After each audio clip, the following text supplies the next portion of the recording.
eu acho muito isso. Quer dizer, as crianças estão sim mais ansiosas. Antes, pela extrema correria e obrigações do dia a dia. E hoje, por um medo maior do vírus.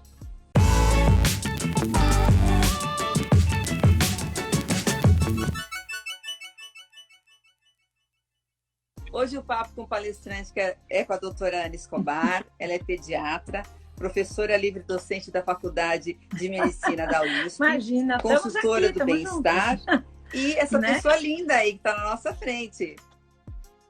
Por que eu escolhi medicina? Olha só que pergunta. Olha, jamais pensei que a gente ia começar medicina com essa. Porque, assim, eu descobri...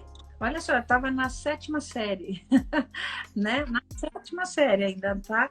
E eu adorava anatomia. A gente morava numa fazenda, perto de Petrópolis, né? No Rio de Janeiro.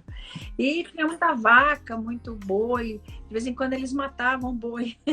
E eu ficava, obviamente, não vendo que eu morria de dó. Mas eu pedia pelo menos o coração do boi, ficava estudando, fazendo. Eu nunca me esqueci isso. E aí eu adorava ver e gostava sempre muito de ajudar os outros. Então eu falei, eu vou fazer medicina mesmo. E aí meu avô era médico, um exemplo para mim e para toda a família. Aí foi fácil.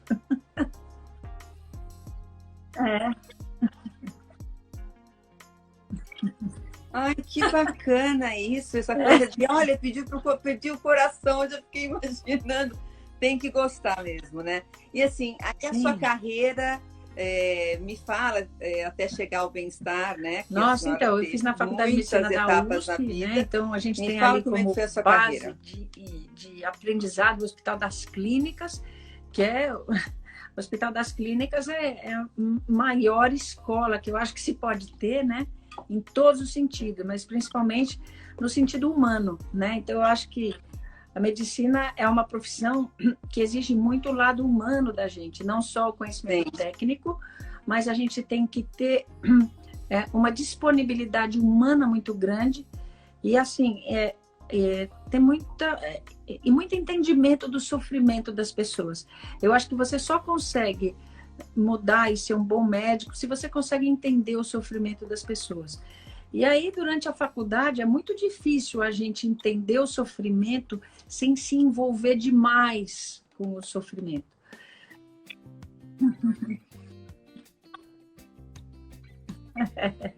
Olha, doutora, assim, é muito difícil ouvir isso de um médico. Geralmente é mais aquele pessoal que faz aqueles atendimentos paliativos, sabe? Que também são doutores, né? Mas assim, que se importam, sabe, com o sofrimento do paciente e eu acho que está tendo uma mudança, mas isso a senhora já percebe que a senhora já tinha isso dentro de si. Mas eu acho que hoje os médicos estão percebendo que, eu diria, que precisa desse lado humano, né? Humanizado, né? Você só consegue, de fato, se dar ao outro, e se você entende o outro, se você compartilha do outro as emoções. E aí, o grande aprendizado que eu acho que a gente tem na faculdade, claro, além de todo o conhecimento técnico, eu falo, isso é fácil, isso está nos livros, está no Google, está na internet, tudo bem. Mas eu acho que o grande aprendizado que a gente tem na faculdade é você nunca perder essa capacidade de entender o sofrimento, a angústia do outro, mas você consegue ser um bom médico no momento em que você não se envolve demais, porque senão você sofre. E você passa a ter uma dimensão diferente. Você fala, eu entendo, eu sofro com ele, eu estou sentindo, mas eu posso ajudar. Então, você muda um pouco essa postura. Para você poder decidir com a cabeça, tem que não com a emoção. Frieza, se você fica emocionalmente envolvido, por isso que um médico nunca é bom médico da própria família, porque ele fica muito emocionalmente envolvido, ele provavelmente não vai tomar a decisão racional melhor. Então, você consegue ser um bom médico quando você jamais deixa de compreender o sofrimento da pessoa. Entendi. Jamais, jamais. Você tem que ser humano, mas você tem que pensar, a cabeça tem que estar acima um pouco do seu coração para você decidir justamente o melhor para ele. Entendi.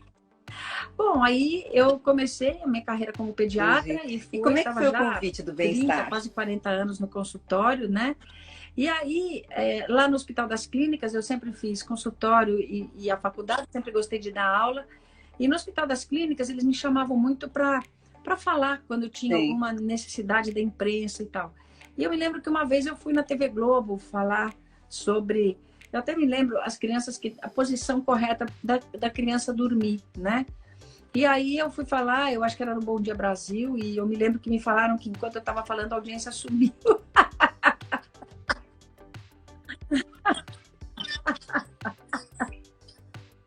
Ai, que bom!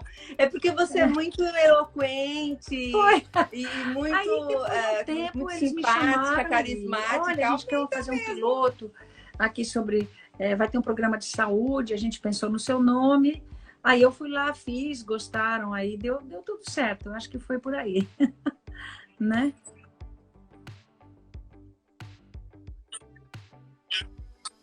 E quando é que começaram as palestras? Eu quero até perguntar, quero até falar para o pessoal, se tiver alguma pergunta para falar para a doutora, tá? Eu nunca deixo fazer, mas como eu estou vendo que muita gente está entrando e conhece a senhora... Se quiser fazer alguma pergunta, verdade, eu passo. Desde que eu me formei na faculdade, eu gostava muito de dar aula. Então, na residência, a gente trabalha no hospital.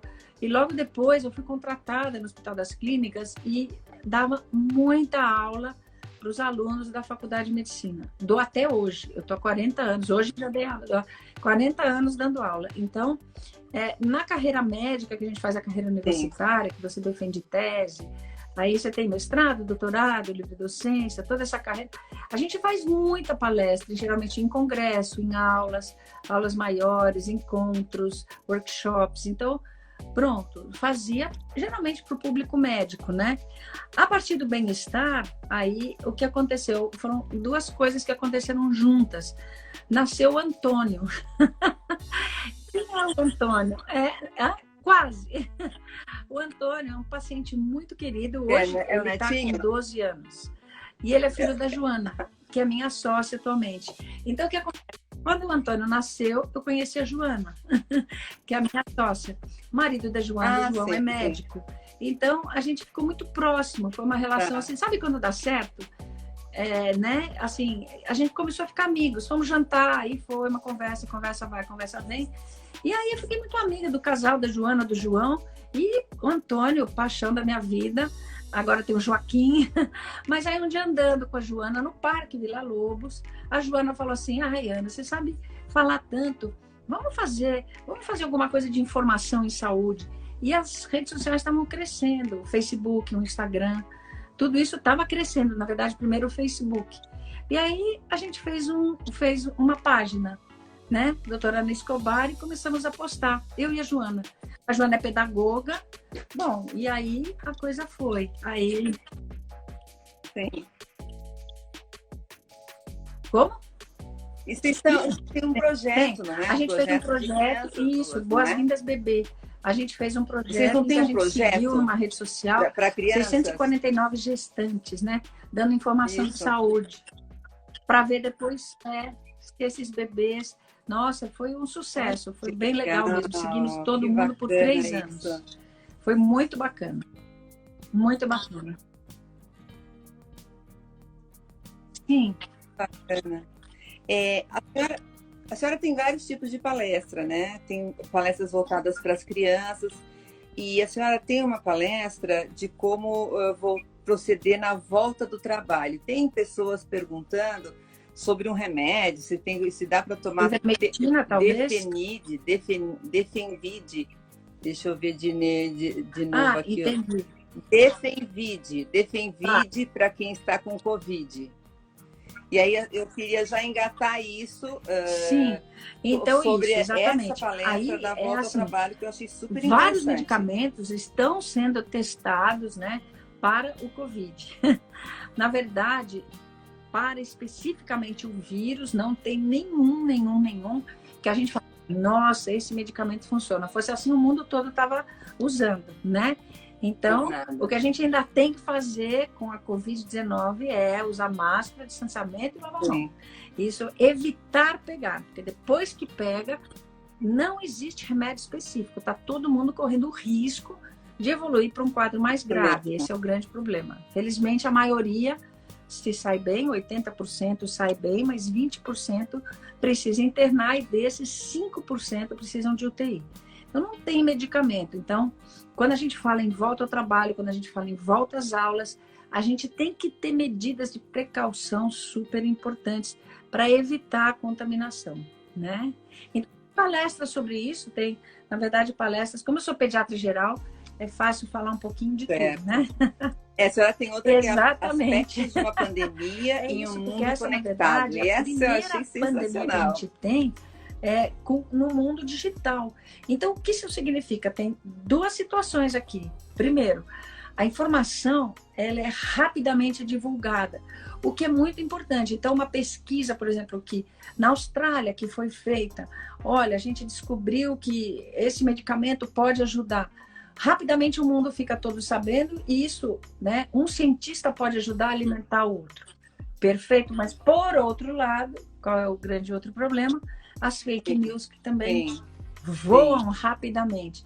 Então, a gente tem essas duas vertentes do fato da primeira pandemia no mundo conectado, né? As fake news e as boas notícias. Tudo muito rápido. Sim. Eu tenho aqui perguntando, a máscara de pano diminui a carga viral de vírus que podemos inalar? É por isso que isso diminuiria a gravidade quando a gente usa máscara, gente. A máscara de pano com 2 camadas protege 80%, tá bom? Então, é muito importante o que? A quantidade de vírus que entra dentro da gente. E pode sim, a quantidade de vírus pode ter a ver com um quadro pior. Por isso, os profissionais de saúde têm Covids gravíssimas, porque eles estão expostos a uma quantidade de vírus muito grande, mesmo com a proteção, porque é tanto que é muita, né? Agora, as pessoas têm que usar máscara, 2 camadas de pano suficientes, 80% de proteção, tá?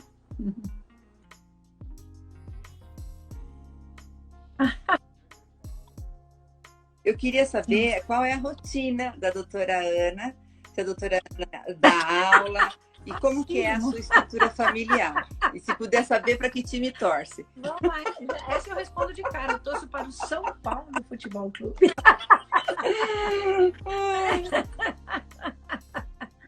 Que legal. São Paulo, muito bom. Sim, claro. Mas me fala um pouquinho então, a sua rotina, e se eu a senhora quiser falar todo dia, a sua faço meu exercício, familiar. Né? Eu tenho um transporte em casa, agora eu estou fazendo o transporte aqui na garagem, moro em casa, está na garagem, né? Então eu faço 1 hora de exercício todo santo e religioso dia, graças a Deus. Depois tomo um banho, aí eu começo a dar aula. Agora a aula é virtual aqui, né? Então eu dou aula, estou dando aula na Faculdade de Medicina, né? Os alunos do 1º ano, 2º ano, 3º ano, 4º ano. Certo. Todo dia tem uma aula. Depois almoço, vou para o consultório, né? E aí depois volto para cá, e aí encontro com a Joana, e aí a gente faz as lives, e faz, enfim, tudo isso. É corridinho, mas vale a pena. E na segunda-feira, vou contar para você, às 19 horas eu tenho aula de piano, virtual agora. Mas tenho aula de piano, adoro. Meu professor, maestro, olha que legal, que eu amo de paixão. Bacana isso. Tá? Então eu tenho aula de piano.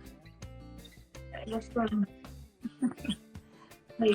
Que bacana. Eu e acho a minha lindo estrutura piano. familiar, eu comecei a tocar, solteira, mas aí parei. Mas moro com a minha mãe, já fui casada, separada. Aí moro com a minha mãe, não tenho filhos, mas tenho 3 sobrinhos, né? Da minha irmã, um do meu irmão, e tenho 2 sobrinhos que são o Antônio e o Joaquim. Filho, né? No total, então, 5 sobrinhos. Eu amo de paixão. E sou madrinha dos 5, já vou avisando. É isso, tudo junto. Não... É assim, a gente fica com saudades. Quando não vê, não sabe, fica com saudades. E esses 5 sobrinhos conseguem o que querem de mim. É mais ou menos assim.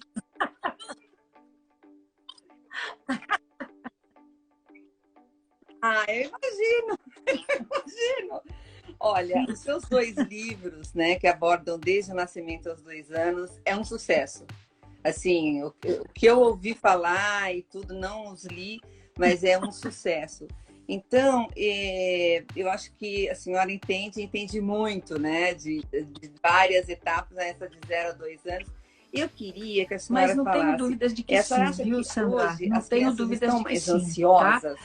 As crianças hoje, elas estão muito mais ansiosas porque talvez a vida seja para elas, desde sempre, muito mais corrida, pelo menos antes da pandemia.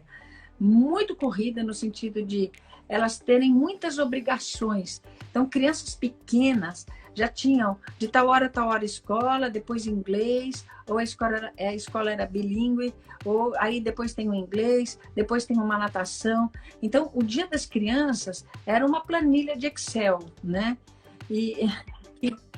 Então, as crianças tinham muito pouco tempo para brincar, para se distrair, para relaxar, sabe? Enfim, isso pré-pandemia. E agora, durante a pandemia, o que acontece? As crianças ficaram em casa, convivendo com os pais. Isso, por um lado, no meu modo de ver, foi realmente melhor. Eu acho que isso contribuiu, pelo que eu estou vendo agora, para muito engrandecimento, tanto dos pais quanto das crianças. Acho que sim. Não obstante todo esse cenário, sim. A ansiedade agora é decorrente do perigo do vírus. E do que as crianças estão vendo, da insegurança que vem nos pais, que são os portos seguros e agora estão inseguros, né? Então, eu acho muito isso. Quer dizer, as crianças estão, sim, mais ansiosas. Antes, pela extrema correria e obrigações do dia a dia. E hoje, por um medo maior do vírus. Sim. Tem várias perguntas aqui, mas uma foi sim, interessante, eu acho que a pandemia mesmo, gente, ela vai até 2021. Até que pelo menos 60% da população mundial esteja vacinada, tá? Então, vai demorar um pouco, mas eu acho que, assim, a perspectiva da gente ter uma vacina, né? E essa perspectiva vai ser no começo do ano que vem, é cada vez maior. A gente tem vários tipos diferentes de vacina sendo testado já em fase 3, isso é muito bom, porque certamente uma ou mais de uma delas vai dar certo, não tenho dúvida. E aí a gente vai ter várias vacinas disponíveis no mundo, né? E aí é produzir a vacina e aplicar a vacina em todo mundo. Isso vai pelo ano de 2021. E às vezes, seja até aquela vacina, doutora, e que aí todo vem, ano como a gente influenza, tem que tomar, vem em ondas sazonais. Vai saber. Mas o que a gente deseja é conhecer cada vez mais esse vírus e ter uma proteção cada vez mais eficaz para ele. E a gente pode pensar que, por exemplo, o vírus da varíola, que hoje os jovens nem mais sabem o que significa varíola, está extinto do planeta.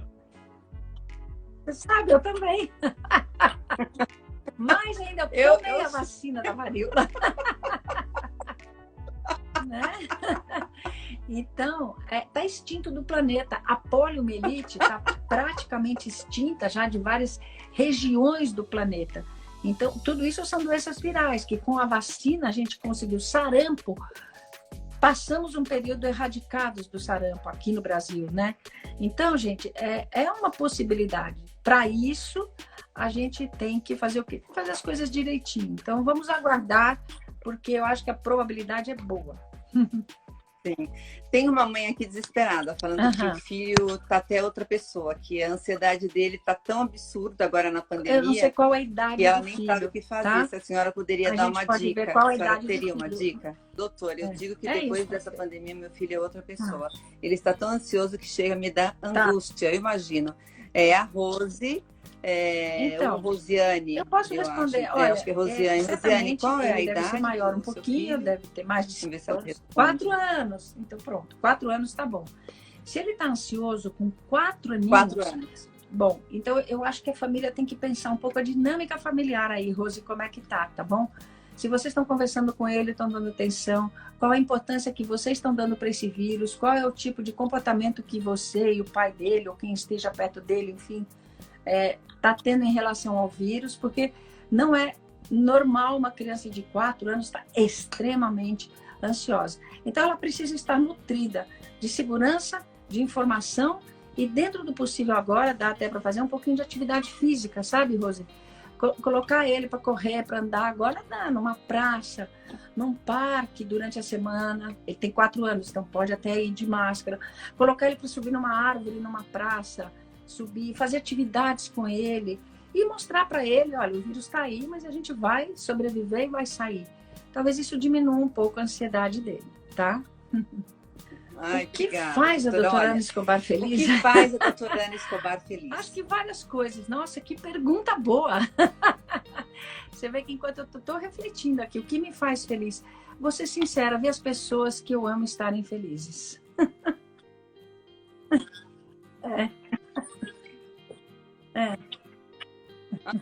Estarem bem, né? Olha, e é isso mesmo. Eu já estou terminando a nossa conversa, que o nosso papo com o palestrante tem que ser curtinho, porque depois a gente edita, nós duas vamos ficar uma ao lado da outra. Eu peço que as pessoas se inscrevam no nosso canal do YouTube, que é Sandra Pascoal Palestra, e nas nossas redes sociais, e que lá vai estar para a eternidade, depois do nosso bate-papo. Então eu queria que a senhora falasse, só tem mais 2 coisinhas bem rapidinhas. O que é inegociável? O que eu não senhora, admito assim, nunca. Tipo assim, coisas que a senhora não admitiria nunca. Inegociável, a minha integridade, as minhas ideias, as não minhas admitiria, é inegociável. Isso é inegociável para mim. Não tem preço que pague. Não tem preço, é isso mesmo. E uma dica, eu sempre peço que o palestrante dê uma dica para nós. Que estamos ouvindo, então, vamos lá. Coisa que a eu acho que assim, um dos caminhos importantes para a gente tá bem é a gente estar bem com a gente mesmo, tá? Eu acho que a gente só consegue, não existe a felicidade plena, não, mas eu acho que a gente consegue ter momentos bons de alegria, de felicidade na vida se a gente está bem com a gente mesmo. Então, cada um tem que descobrir dentro de si o que te faz feliz, tá? E a gente tem que tentar conquistar essa felicidade no dia a dia. A gente tem que estar bem com a gente mesmo, com as nossas ideias, com as nossas convicções, com aquilo que a gente acredita. Se a gente está bem com isso, olha, é um caminho andado para a gente ter uma vida mais calma, mais tranquila e com mais paz. Imagina! Imagina! Olha, a senhora é encantadora. Encantadora! Teve uma pessoa que falou assim, eu adoro a risada da doutora Ana. Obrigada, Sandra. Aquela risada gostosa mesmo, né? Doutora, olha, muito obrigada de ter aceito o nosso convite, viu? E depois... primeira vez. Oi? Nunca? Mas então, o papo com o palestrante é justamente isso. O palestrante fica tão longe do público, né? Que a nossa ideia é falar um pouquinho de palestra e um pouco da intimidade mesmo, para conhecer um pouquinho mais do palestrante. Foi a ideia. Um beijo, então, olha, tchau. Muito obrigada, viu?